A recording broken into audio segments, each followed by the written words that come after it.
Hello, makers. Welcome to Roboarmy, where innovation meets learning. In this exciting new playlist, we will dive into one of the most powerful microcontrollers out there, the ESP32. Today, we are kickstarting our ESP32 series with a powerful combo, an introduction to ESP32 and how to connect it to Wi-Fi to control the inbuilt LED via a web server. So first, let's understand what this magical board actually is.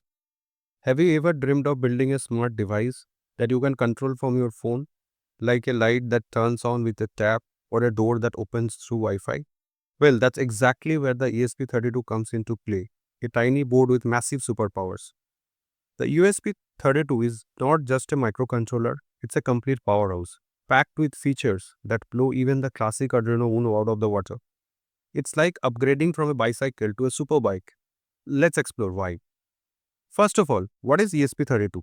The ESP32 is a low-cost, low-power system-on-chip microcontroller with a built-in Wi-Fi and Bluetooth capabilities. Yes, you heard that right. No extra modules required here. It's developed by Expressive Systems and is widely used in the IoT applications, which means Internet of Things like smart homes, weather station, home automation, wireless sensors, and many more. Let's break down what makes ESP32 a beast in the world of microcontrollers. Dual-core processor, Zensa LX6 running up to 240 MHz, 520 KB SRAM, more memory to run advanced programs, built-in Wi-Fi, 802.11, and Bluetooth 4.2 Classic plus BLE, supports MicroPython, Arduino IDE, and ESP IDF for coding, operates on 3.3 volt logic level. Let's take a closer look at the brain and body, the pins. The ESP32 has around 38 pins on the development board version, out of which 34 are GPIO, which is General Purpose Input-Output pins.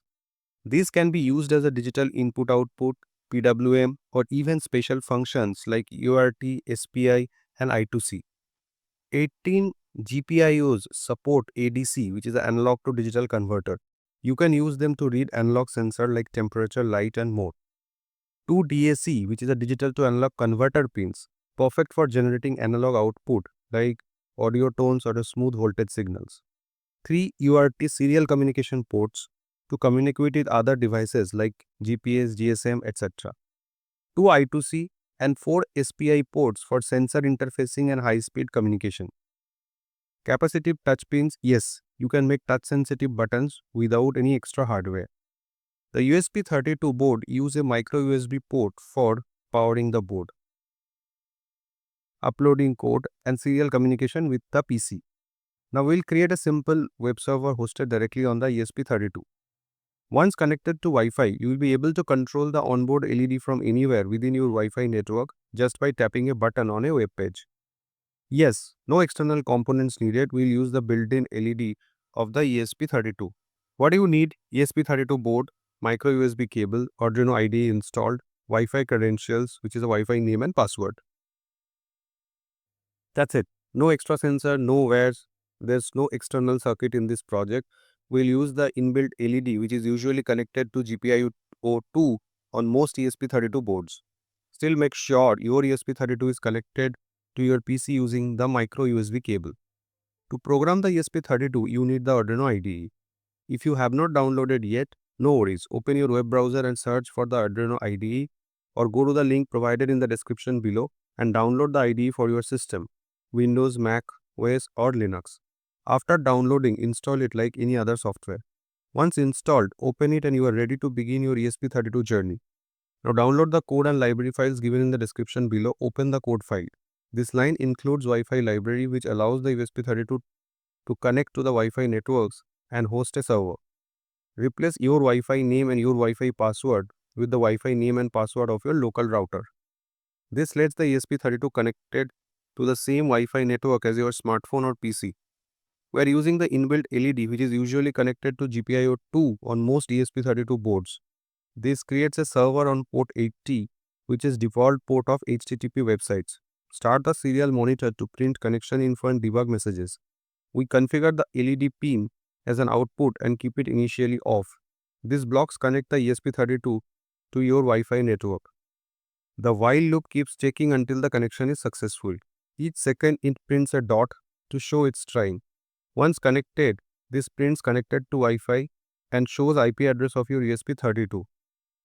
The IP address is very important. You will use it to access to an LED control web page. Start the web server so it can listen for incoming browser request. This line checks if a client browser is trying to connect.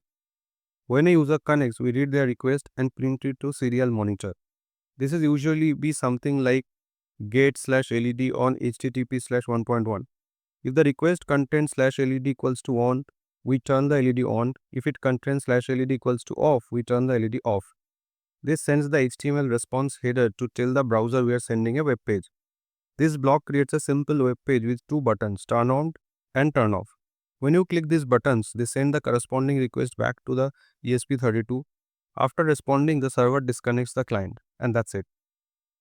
Now upload your code to the ESP board. ESP is already connected to our computer via the cable. Now install ESP32 board in the Arduino IDE only once. If you have not installed it yet, go to File, then Preferences. In Additional Board Manage URL, paste the link and given in the description below. Now go to the Tools, then Board and Boards Manager. Search for ESP32 and click Install on the one by Expressive Systems. Now go to the Tools, then select Board and then select ESP32 Dev Module. Then Tools, select Port and select one that appears after connecting your ESP32, usually COM3 or COM4, etc. Now please note, if the port is not visible, install the CP2102 or CH340 driver based on your board's chip. Make sure to replace the Wi-Fi name and password here. Click on Upload. Sometimes ESP32 needs help entering upload mode. If your code fails to upload, do this. Hold the boot button on ESP32 while clicking Upload in Arduino IDE. Keep holding boot until you see connecting. Then release the boot button once uploading starts.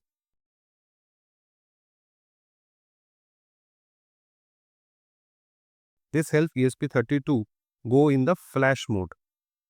Once uploaded, open the serial monitor, set baud rate to 115200. Wait for Wi-Fi connected and the IP address. Copy the IP and paste it in your browser to open the web server.